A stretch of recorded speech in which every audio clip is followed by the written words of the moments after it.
Everyone, स्वागत है आप सभी का टॉपर्स टाइम चैनल में। इस वीडियो में हम देखेंगे पॉलिटी का चैप्टर नंबर 2, लोकतंत्र क्या, लोकतंत्र क्यों। फर्स्ट चैप्टर हम ऑलरेडी पढ़ चुके हैं, लोकतंत्र के बारे में ही था, ठीक है। तो इसीलिए जो है पूरा चैप्टर नहीं कर रहे हैं, जो जो इंपॉर्टेंट पॉइंट्स इसमें से बनते थे वो हम करेंगे, क्योंकि हमने लोकतंत्र ऑलरेडी पढ़ लिया है कि कहाँ पर किस तरीके से लोकतंत्र जो था स्थापित किया गया।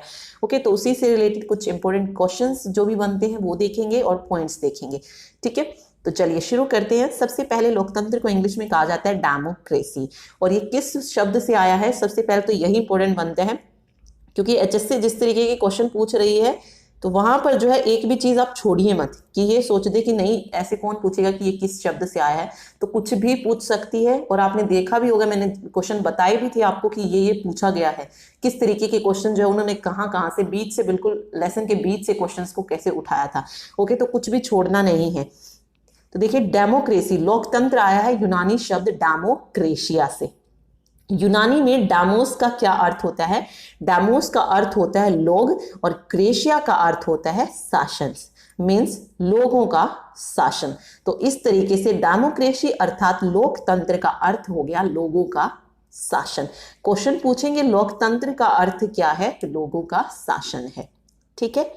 आगे देखिए, लोकतंत्र शासन का वह स्वरूप है जिसमें शासकों का चुनाव कौन करता है? जनता करती है, लोग करते हैं, आम लोग जो होते हैं वो चुनाव करते हैं।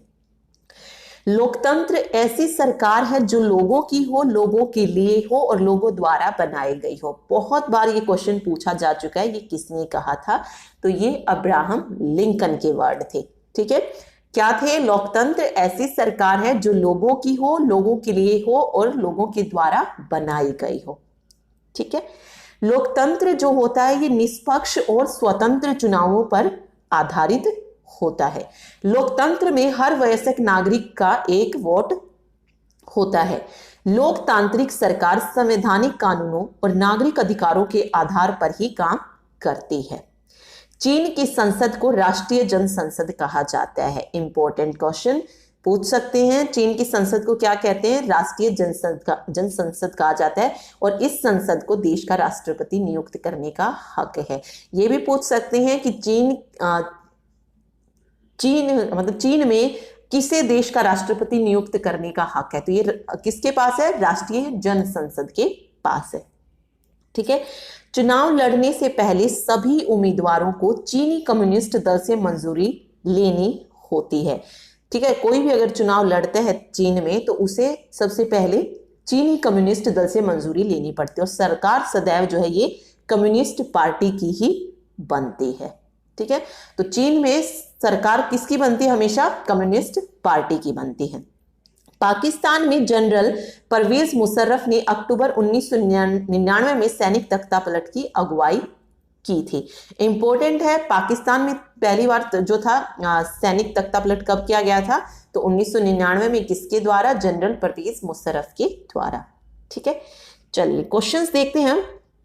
फर्स्ट क्वेश्चन जो है वो है, अक्टूबर 1999 में पाकिस्तान में किसने सैनिक तख्तापलट की अगुवाई की? तो अभी पढ़ा हमने किसने की थी? जनरल परवेज मुशर्रफ ने की थी, ठीक है, 1999 में। चलिए नेक्स्ट देखिए, लोकतंत्र में अंतिम निर्णय लेने की शक्ति किसके पास होनी चाहिए? इसे पूछा किसके पास होनी चाहिए? तो लोगों द्वारा चुने हुए प्रतिनिधियों के पास, लोगों द्वारा चुने हुए प्रतिनिधियों के पास। ओके, अलोकतांत्रिक स्वरूप पूछा है कि सरकार का अलोकतांत्रिक स्वरूप क्या है? लोकतांत्रिक तो हम पढ़ चुके, लोगों द्वारा जो चुना जाए वो लोकतांत्रिक सरकार होती है। तो अलोकतांत्रिक स्वरूप क्या होता है? जैसे सैनिक शासन हो गया, क्या है? अलोकतांत्रिक स्वरूप हो गया, या फिर राजतंत्र कह लीजिए, सैनिक शासन कह लीजिए, राजतंत्र कह लीजिए। राजतंत्र में राजा का शासन होगा, ठीक है। फिर अगर उनका बेटा होगा तो फिर उनका शासन होगा, मतलब वही राजघराना ही चलता रहेगा। ओके, तो वहां पर भी लोग नहीं चुनेंगे वहां पे। तो ये क्या होते हैं? ये अलोकतांत्रिक स्वरूप होते हैं, ठीक है। चलिए नेक्स्ट देखिए, सऊदी अरब में समाज के किस वर्ग को वोट डालने का हक हासिल नहीं है? तो सऊदी अरब में जो है महिलाओं को वोट डालने का हक नहीं है, इंपॉर्टेंट है, याद रखिए। इसने कहा कोई एक लोकतांत्रिक कार्य लिखे, तो कोई भी लिख सकते हैं, तो आप लिख सकते हैं यहाँ पे न्यायपालिका स्वतंत्र, क्या है, लोकतांत्रिक कार्य। गैर लोकतांत्रिक कार्य लिखे तो हम सरकार जो होती है वो क्या होती है, लोगों के प्रति उत्तरदायी नहीं होती। कोई और पता है आपको, आप वो भी लिख सकते हैं। ओके चलिए, इंपॉर्टेंट क्वेश्चन है नेक्स्ट, उस नेता का नाम बताइए जिसने जर्मनी में तानाशाही सरकार लाने का प्रयत्न किया था। तो जर्मनी में जो तानाशाही सरकार लाने का प्रयत्न किया था वो किसने किया था, हिटलर ने किया था। इंपॉर्टेंट है, याद रखिए। नेक्स्ट देखिए, अब्राहम लिंकन ने लोकतंत्र को किस प्रकार परिभाषित किया। तो हमने पढ़ा लोकतंत्र क्या है, लोगों की है, लोगों की सरकार है, लोगों के लिए है और उन्हीं के लिए जो है वो काम करेगी, तो ये लोकतंत्र के लिए अब्राहम लिंकन ने कहा था। ओके नेक्स्ट देखिए, इनमें से कौन सा देश लोकतांत्रिक नहीं है। भारत है, अमेरिका है, इंग्लैंड है। जो लोकतांत्रिक नहीं है वो म्यांमार है। ठीक है, निम्नलिखित में से किस देश में सिर्फ शासक दल ही चुनाव लड़ सकता है। फ्रांस, मेक्सिको, अमेरिका या जर्मनी। शासक दल ही चुनाव लड़ सकता है तो वो है मैक्सिको। ठीक है,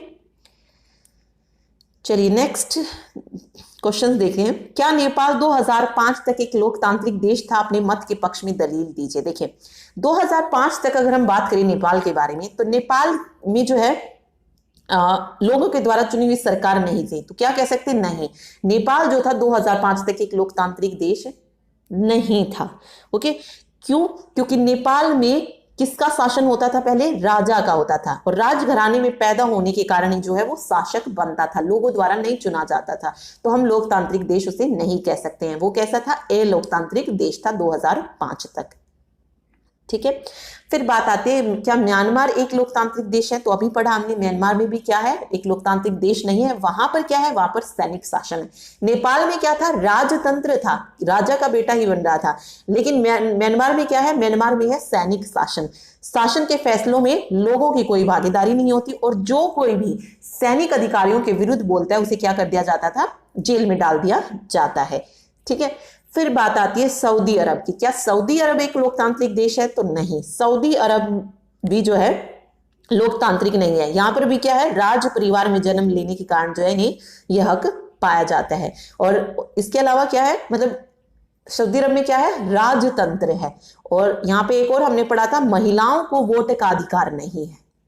ठीक है, तो ये याद रखिए।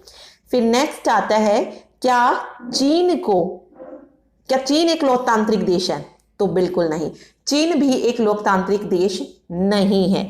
चीन में अगर चुनाव लड़ना है तो पहले किससे मंजूरी लेनी पड़ती है, चीनी कम्युनिस्ट पार्टी से मंजूरी लेनी पड़ती है। ओके, केवल कम्युनिस्ट पार्टी और उससे संबंधित जो छोटी पार्टियां होती हैं वो ही सदस्य चुनाव भाग ले सकते हैं। और हमने पढ़ा कि वहां पर सरकार किसकी बनती है, कम्युनिस्ट पार्टी की ही बनती है। तो चीन भी एक लोकतांत्रिक देश नहीं है। ओके, लोकतंत्र की मुख्य विशेषताएं क्या होती हैं। देखिए विशेषता क्या होती हैं, प्रमुख फैसले जो होते हैं वो किसके हाथ में होते हैं, जो निर्वाचित होते हैं, जो लोगों के द्वारा चुने जाते हैं उनके हाथ में होते हैं, निर्वाचित नेताओं के हाथ में होते हैं। स्वतंत्र और निष्पक्ष चुनावी मुकाबला होता है। एक व्यक्ति एक वोट एक मोल होता है। कानून का राज होता है और अधिकारियों का आदर। शासन में भागीदारी के सबको समान अवसर मिलते हैं। यही लोकतंत्र की मुख्य विशेषताएं हैं। ठीक है, फिर आता है क्वेश्चन, लोकतंत्र में एक व्यक्ति एक वोट और एक मोल से क्या अभिप्राय है। देखिए लोकतंत्र में क्या होता है, प्रत्येक व्यक्ति का, प्रत्येक वयस्क नागरिक का क्या होना चाहिए, एक मत होना चाहिए और प्रत्येक वोट का एक समान मूल्य होना चाहिए। ये नहीं कि किसी की वोट का मूल्य ज्यादा किसी का नहीं। तो सबकी, वयस्क की, हरेक की एक वोट होती है और उन सभी की वोट का एक समान मूल्य होता है। तो ये है एक व्यक्ति एक वोट और एक मोल से अभिप्राय। ठीक है, ओके, अब ये पूछ रहा है लोकतंत्र की मुख्य विशेषताएं क्या हैं। तो देखिए लोकतांत्रिक सरकार में क्या होता है, नागरिकों को भाषण देने, विचार व्यक्त करने की पूर्ण स्वतंत्रता, जो हमारी मौलिक अधिकार है वो मिले हुए हैं हमें। ठीक है, भाषण देने का अधिकार है, अपने विचार व्यक्त करने का अधिकार है, स्वतंत्र और निष्पक्ष रूप से चुनाव करने की व्यवस्था है, प्रेस को पूर्ण आजादी है। ठीक है, तो ये सारी जो है लोकतांत्रिक की मुख्य विशेषताएं हैं। गैर लोकतांत्रिक की अगर बात करें, क्या शासनकर्ता जो होता है वो सर्वे सर्वा होता है, मतलब उसी की चलती है, सही है गलत है उसी की चलेगी। विपक्षी दल का कोई स्थान होता ही नहीं है। ठीक है। प्रेस को ना आजादी होती है, प्रेस वही लिखता है जो वो चाहते हैं, और लोग जो हैं वो सरकार और उसकी नीति, जो भी वो नीति लगाता है उसकी आलोचना नहीं कर सकते। लेकिन लोकतांत्रिक में हम कर सकते हैं, जो हमें गलत लगता है वो हम बोल सकते हैं, लेकिन अलोकतांत्रिक सरकार में ऐसा नहीं होता है। ठीक है, तो ये गैर लोकतांत्रिक सरकार की कुछ समान लक्षण थे। फिर कह रहा है लोकतंत्र के पक्ष में कोई 5 तर्क दीजिए। तो वही क्या होता है, लोकतंत्र में नागरिकों का सम्मान होता है, गलतियों में सुधार के अवसर मिलते हैं, मतभेदों और टकराव को संभालने का तरीका उपलब्ध है, ये और क्या कह सकते हैं, बेहतर निर्णय लेने की संभावना, और शासन का अधिक मतलब शासन जो है वो लोगों के प्रति उत्तरदायी होता है, जवाबदेही स्वरूप जो बनता है। अगर हम मतलब कुछ गलती होती है तो उसके प्रति उसकी जवाबदेही बनती है। ओके, फिर पूछ रहा है लोकतंत्र के खिलाफ कोई 5 तर्क दीजिए। लोकतंत्र में के खिलाफ हो, जो लोकतंत्र में जो सही नहीं है वो है अस्थिरता। क्या है? अस्थिरता, स्थिर नहीं होती है, फैसलों में देरी होती है, ये तो आपको पता ही होगा, लोकतांत्रिक सरकार में फैसलों में देरी तो होती है। चुनाव प्रक्रिया करानी पड़ती है जो क्या होती है, बहुत महंगी होती है। भ्रष्टाचार की संभावना रहती है, और सामान्य लोगों को सरकार चुनने का फैसला लेने में कठिनाई। ये इसके खिलाफ हो गए 5 तर्क। ठीक है, तो ये था लोकतंत्र से रिलेटेड चैप्टर। सेकंड चैप्टर था, इतने ही इंपॉर्टेंट पॉइंट्स थे, हम सारा पढ़ चुके थे ऑलरेडी। लोकतंत्र का तो मैंने पूरा चैप्टर नहीं लिया, कुछ कुछ इंपॉर्टेंट पॉइंट्स ही उठाए हैं। तो लोकतंत्र क्या और लोकतंत्र क्यों, ये चैप्टर नंबर 2 था। थर्ड चैप्टर आई थिंक संविधान से रिलेटेड है, तो वो देखेंगे। Thank you so much.